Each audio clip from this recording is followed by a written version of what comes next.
Good Sunday morning. Welcome to Inside Tennessee. Don Bosch, a Democrat, Susan Richardson Williams, a Republican, and we're going to break down the election with both of them momentarily. We are wrapping up early vote. Election day is actually Thursday this week, which is kind of weird, so remember that if you haven't voted yet. Before we talk to them, we're going to hear from our colleague John North as well as Chris Davis, the manager of the election here in Knox County, about what's ahead. Good morning, Inside Tennessee fans and family. Thanks for joining us. We've got Chris Davis here. He's the elections boss for Knox County, Tennessee. Chris, I think we talk to you often, and especially at seasons like this. How are you doing? I'm good, thank you. Always good to be here. We appreciate your time. We know you're busy. It's been an extremely busy season, and we're not done yet. But let's talk first about how early voting went in Knox County. Your assessment in terms of turnout, any glitches, any problems? Early voting overall went relatively well. It's obviously with the fact we have a Thursday election. Early voting schedule's a little bit different. We had 3 Fridays, 3 Saturdays. Thought turnout was very good. Frankly, a little bit higher than I thought because as we've talked off air, I compared it to 8 years ago when we had the open governor, open Senate, open House, open mayor. And we don't have all of those open seats this year. We do have open governor and open mayor, but turnout has been up. And so very pleased to see that. Obviously, the folks that chose to vote, not many hiccups, really. We've had a few candidate issues, always a few sign issues. Signs are going to be the death of me, I'm afraid. And then, we had a couple polling places that we're going to look at and maybe change, certainly one of them for the October-November election. But overall went pretty well. We have 2 things that are going on August the 6th, the Thursday, which you mentioned. We've got county general, and then we've got primaries for state and federal offices. So 2 different kind of things running on a parallel track for people. A long ballot. Are we going to see kind of some hot spots, some precincts that may be busier than others in terms of key races and people being, going to their precinct and maybe jamming it up a little bit or crowding it? I do think we'll see some lines at some places. One of the ones that, once again, we've talked about is places like Beard Middle and Cedar Bluff. There's a very contested county commission race going on out there, among others. Out in the town of Farragut, I think your Farragut Middle, your Farragut High, your Korean Church, I think we'll have very high turnout there because you have contested mayor's race, contested alderman races that are, they don't get a lot of publicity, but they've been very, very heated out there, very well contested. And obviously the governor's race and the mayor's race are going to drive turnout pretty much everywhere. So where you normally see crowds, you're probably going to see those on Election Day. I anticipate a significantly larger crowd than we had on Election Day back in May. You mentioned Farragut. No offense to Farragut, my apologies. Sometimes we just trust that you guys are doing great things out there and we don't pay so much attention. But yeah, things have gotten a little spicy out there. You've heard a little flack and there have been some complaints or what have you about this or that in the election or as it's been going on. Yes, and I will say one of the big benefits for us is we started voting in May at the Farragut Community Center. It's been awesome. Great place to vote. Love those folks out there. Voters seem to be very pleased, so we're very happy with that. Yeah. We have how many people who are qualified to vote in Knox County right now? Right now, right about 268,000, give or take. We remove people every day because they die or they move out of the county or they commit felonies or whatever, but generally right around 268. Hopefully not too many people commit felonies. More than you think. Yeah. And you would guess turnout will be what from that 268? I'm going to say somewhere in that 85 to 90,000 range. Now that sounds pretty good to me. It'll be roughly a third, give or take, maybe a little higher, maybe a little lower. Just for contrast, if you go back 8 years ago, like the election we referenced earlier, had 81,000. I think we'll be higher than that. Don't know how much more how much more we'll have. It totally depends on Election Day turnout, but I would anticipate we'd be in that 85 to 90,000 range. If we get much over 90,000, it will have been a very good Election Day. What is a perfect Election Day for you in terms of how things run? No calls. Things get returned by 8:45, 9 o'clock. We're pushing results out by 9:45, and we're done by 10 o'clock. I can be at Waffle House at 10:30. That's a perfect Election day for me. Is that a late night cup of coffee? No, that's the All-Star Special. So if you're curious, yeah. But no, it is we have 83. Precincts, we have 102 precincts, 83 locations on Election Day. And so it's a big logistical operation, getting all that stuff in. We want to make sure ultimately we're not releasing, for your folks at home, we're not releasing early vote totals until we can't by law, until the polls close. And so that means nobody's in line to vote. So it may be 8:15, it may be 8:30. We'll get those out. Those will be followed by your absentee and nursing home totals. Then those will be followed by by precincts as they come in throughout the evening. And generally speaking, your city precincts get in sooner because they're closer. Generally speaking, your places out like in Farragut or in Raccoon Valley or out down in Gap Creek, those are going to take a little bit longer to get in because they have longer to drive. And so, we're hoping a really good election day. We always set a goal in my office. My goal is to be done by 10 o'clock. I hope we're there. Sometimes that doesn't always happen, but frankly, when I compare us to California or something like that, if we get done election night, we're doing pretty good. I think Don and Susan would appreciate being done by 10 as well. Chris Davis, always a pleasure to talk to you. We hope the night goes swimmingly, and we'll be communicating with you that night. I'll toss it back to you guys. Thank you, John. And he making the point, John did, that yes, you'd like this wrapped up by 10 o'clock, if not earlier, please. Good luck least on in that. Knox County. Yes. But before we go to a quick break, I want to know, Susan, how do you think election turnout will be on Election Day versus early voting? I think it'll be about the same as early voting. It's probably a 50-50. Republicans tend to like to vote on Election Day, so you may have a little bit more in Knox County than early voting, but probably not too much. Don? Last few election cycles, we've seen actually, I think, less than 50% on Election Day, which was a change. And so I think it'll probably trend that way. I think it'll be somewhere in the 40%. I think close to 60% will already have voted. We're back with races to watch right after this.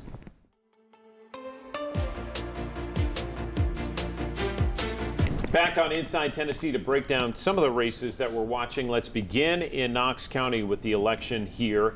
And we have a key race, and this is the race for mayor. We're down to a Democrat and a Republican. Bo Hawk or Betsy Henderson will take the reins after the election. Susan, just talk about this race and what you're seeing stand out. Well, Betsy was a little bit of a surprise in the primary. Larson J. had raised $1 million, spent $1 million, I think. Certainly the moderate candidate in that race, and Kim Frazier was as well. Betsy won convincingly, and I've met with her a couple times. I'm very impressed with Betsy. She is not the far-right candidate that you think she is, in my opinion. Well, that's the way she portrayed. Well, she did, and she did that to win. And again, she won convincingly. I think she'll govern well, maybe in the same path as Glenn Jacobs did. Probably look for some more savings in government than what. But isn't your party's local Prince of Darkness, Eric Weeder? Isn't he going to be running her show? I don't think so. Okay. I don't. I think she's going to keep some of Glenn's staff on, which will be a good thing, especially the ones that are really important, Chris budgeting, that kind of thing. So, Chris, please stay. Chris Caldwell, please stay. Finance director. But yeah, I think Betsy's going to win it, hands down. All right, Don, what does it take for a Democrat to win Knox County? Well, it's sort of like you're going to have to pull that outside straight. He's going to need a lot of things to go in his favor. He is, while there's been a misstep or two, certainly the issue with him going to Venezuela, but I think he's handled all those things well. He is articulate, he's likable, he has a platform, and he has a solid platform that should appeal to Knox County. I mean, he's about, affordability, livability, workers' rights, workers' wages, making this a better place for the majority of people that live here. He is not I'm coming in to raise your property taxes to do this, but he's a pragmatist, and I think everybody's looked and said, can we make it without some additional sources of income, not necessarily a property tax increase. I like him, and I think he's got an outside shot. Both of them want to represent more than 500,000 people in this county, and there are 2 at-large seats on the ballot as well. And again, they would represent the entire county. Let's move to county commission, because this is the group that passes the budget or says, no, we want to dip in and take $4 million for raises, referencing what happened just a few weeks ago. So let's talk about those candidates, and let's start in at-large seat 10. This is Larson J's current seat. Right. He ran for mayor, did not win the primary, and he's out. So it will be a new face in seat 10. You have the Democrat, Katina Sharp, and then Republican Justin Kofer. Susan, what do you say about this one? Well, we had both of them on our show. There is a third candidate in there. It's independent running. Ronan Cunningham. But Justin certainly, I think, surprised some people by winning that primary. He, again, is more conservative than some of the moderate candidates that have run. He's had some publicity, negative publicity about the Department of Corrections where he worked. But his answer to that, and I believe this, is that he was in the Air Force. He was in the Air Force for 10 years, and he had some medical problems from that. And so that was the reason that he had some drugs and when he was working at the Department of Corrections. But he's definitely conservative. He is a Republican in a county that votes Republican, so I think he'll win it. Handicap this one. This is going to be the most interesting of the two at-large seats because there's the biggest dichotomy. Cofer, I mean, he came on this show and said, "I am MAGA." And, you know, that's not necessarily the best brand to have right now, at least in Knox County. Maybe in a few parts of Tennessee it still sells. It sells to some extent in Knox County, but less. He is far, far right. I'm afraid that he may be bringing a lot of those national things in that county commissioners don't really need to focus on. And Katina is sharp. She is bright. I think she's got a shot. Remember that both of the county commissioners, Kim Frazier and Larson J., were considered moderate Republicans. And so I'm not sure that in 10, they're going to want to go to a hardcore right MAGA person in Cofer. Let's move to 11 because that is Kim Frazier's seat. She's in the same boat as Larson J. And there are 3 candidates in this one as well. Don, as you point out, David Velarde's the independent. Vivian Underwood Shipe is the Democrat. And then Garrett Holt is the Republican. He's a familiar name. Don, you handicap this first, and then we'll move to Susan. I think this is a more difficult race for Vivian as a Democrat to win. Garrett Holt does have name recognition. He is a moderate Republican. He is well-liked, business-oriented. In a countywide election, it's an uphill battle for Vivian Shipe to win. She's a good candidate. I'm really proud of my party and putting good candidates up and contesting nearly all races. But it's going to be a tough one for Vivian, and I think Garrett Holt probably wins this. Susan? Yeah, I agree with that. Garrett has run before for city council and county commission in close races.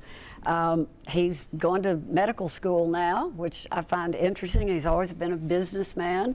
So he's on TikTok and Facebook a lot. So he's got lots of name ID. He's young, he's handsome. I think he's going to win it. She is a good candidate, though. Let's talk to you about the school board races because 5 of the 9 seats in Knox County are on the ballot. And one surprise I just want to start with is in District 1, where Brianna Holloway beat the incumbent in the primary here. The Reverend who's serving now, beaten by her, and she ran a real grassroots race. She is taking on Charles Frazier, who's the Republican. What does District 1 say to you? Well, District 1 is going to vote Democrat virtually all the time. Brianna ran a very, very high energy primary, and that's really what got her over the hump and won and beat an incumbent. I think it's hers to lose, and I think she wins it. Charles Frazier's a perennial candidate. I'm not sure, Susan and I were talking before the show, I don't think he's ever won a race he's run in.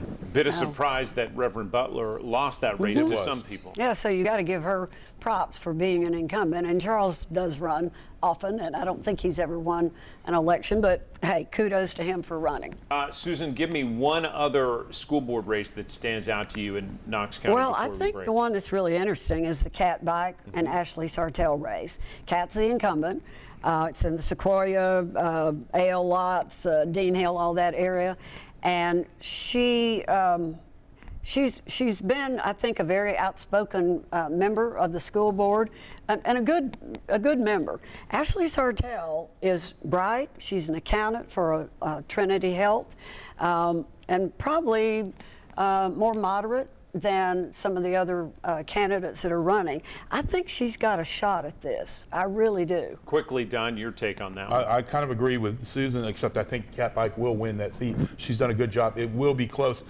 I think the races that are going to be interesting are 7 and 8, where you have very conservative Republican candidates in traditionally conservative districts, although South Knoxville becoming a little regentrified, is getting a little younger vote and a little more to the left vote. But you've got candidates on there that are for vouchers and book bans and things like that. And I don't think that's where school board people should be. We're going to take another quick break on Inside Tennessee. Back with more. We haven't talked about the race for governor yet. We will with Don and Susan right after this.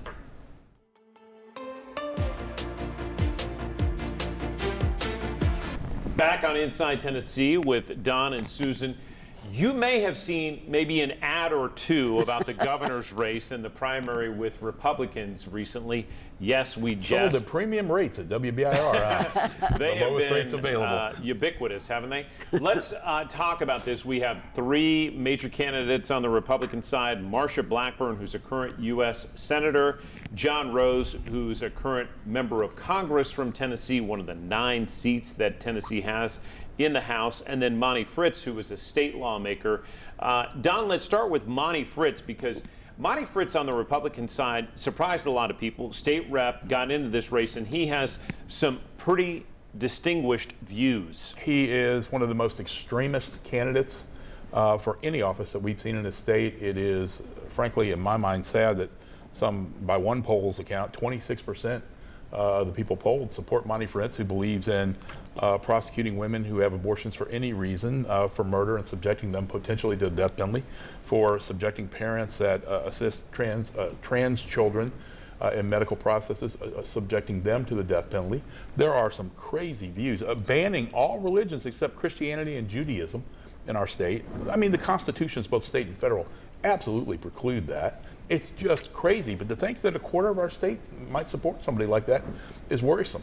Let's move to Marsha Blackburn and John Rose. They are really targeting each other, mentioning each other in ads. So, Susan, what do you make of this race and the way it's shaping up now? Well, as you know, Marsha Blackburn was in the lead early on, after she announced for governor, not long after she was elected to the Senate, and has been well known. She's run about, I think, 30 years she's been serving in some political office. Won a resounding race against former Governor Bredesen for that Senate seat, which is worth mentioning. She really won that a lot bigger than most thought. She did, and again, she's been serving political office. She's got a lot of name ID, and truthfully, at the beginning of the race, I think everybody assumed in our party that she was going to be the nominee.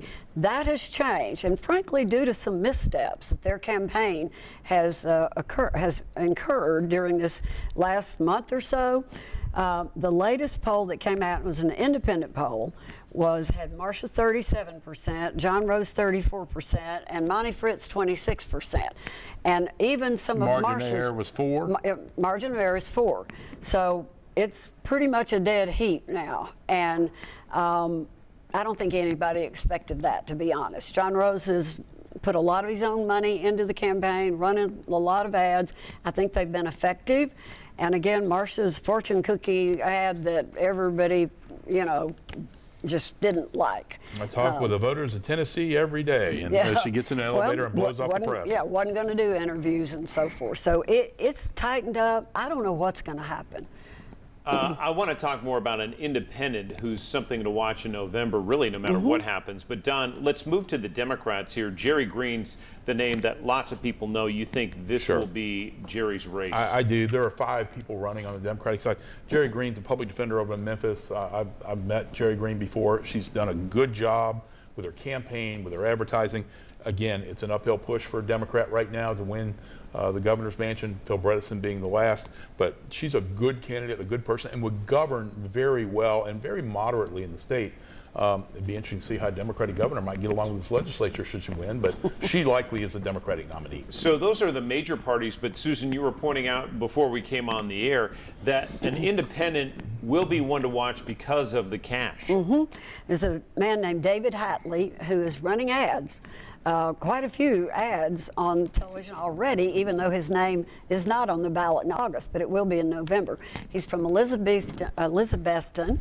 He is a businessman, says he started 9 businesses that have been successful. Really effective advertising. And so I think he is very wealthy.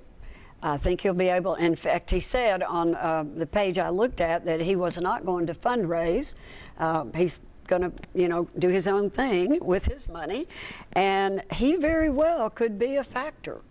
I think it'd be hard for any independent to win in this state, given the polarization. I do as well, but I think it's something you have to watch. One more independent to look for, Lauren Pinkston, really is starting to get some traction, particularly over in Middle Tennessee. All right, well, we'll leave the governor's race there for now. We're going to catch you up on some other races as well in our next block that these guys are watching and will for us on election night, which is Thursday. We're back with that right after this.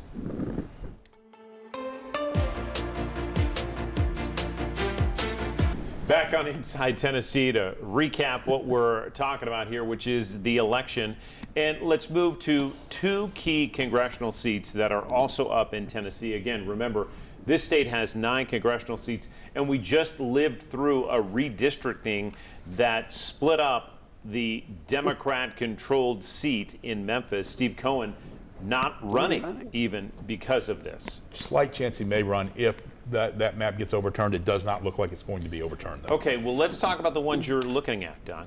So I'm looking at the 5th right now, the currently held by Congressman Andy Ogles, one of the more scandal-ridden congressmen, both in finance issues with his campaign money, with misstatements that he may have made. He's under congressional investigation, and he has not raised any money to speak of. I think less than $100,000 at last read, where his opponent, Chaz Mulder, the mayor of Columbia, Tennessee, well-liked, pro-business, moderate Democrat, has raised well north of $1 million. Some endorsements here. Lots of endorsements. And go back to Ogles, and I'll let Susan talk about this. He's got a hard He's got a primary. And Charlie Hatcher's running against Andy in the primary. And he's been endorsed by former Governor Bill Haslam. Ogles has been endorsed by President Trump.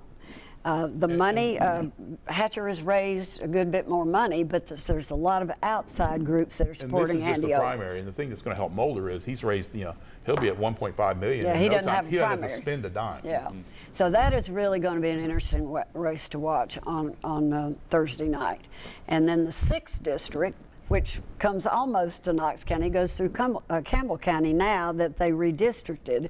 And you've got 2 Republicans running in the primary, Johnny Garrett, who's from Sumner County and is a current state rep, and then Van Hillary, who was in Congress several years, and then he ran for governor, lost, and then he has been the chief of staff to Congressman John Rose. So in that 6th district, Van still has a lot of name ID. Johnny Garrett's spending a lot of his own money, trust fund, baby, I'm told.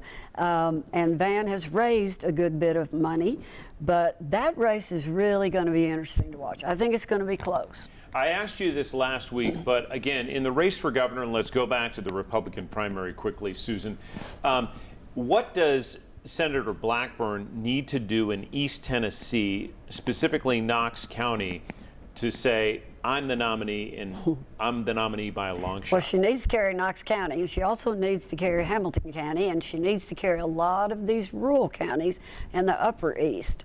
I don't know if that's going to happen. I'm not absolutely confident that she'll carry Knox County. She is here on election night, as we know, with Glenn Jacobs and Congressman Burchett. I assume they'll be at the party. They have been vocal supporters. They have been very outspoken. As popular as Glenn Jacobs is, I think that will help Marcia in Knox County. It will. But, it's I don't want to speak too much about the Republican Party and what's going to happen. It's become an interesting race. And I will say that if Marcia wins, I sure like Jerry Green's chances better against Marcia than I would against John Rose. And don't forget, we got that independent who's got a whole lot of money running. Well, Don, Susan, we appreciate the breakdown. They're going to be here with us on election night, and we'll also have a breakdown next Sunday as well of the results of this election. Until then, you can go to the Know Before You Vote section of WBIR.com to watch interviews with the candidates and make your own decision on who you think is the best to fill that office. We appreciate you watching Inside Tennessee. We'll see you next Sunday morning.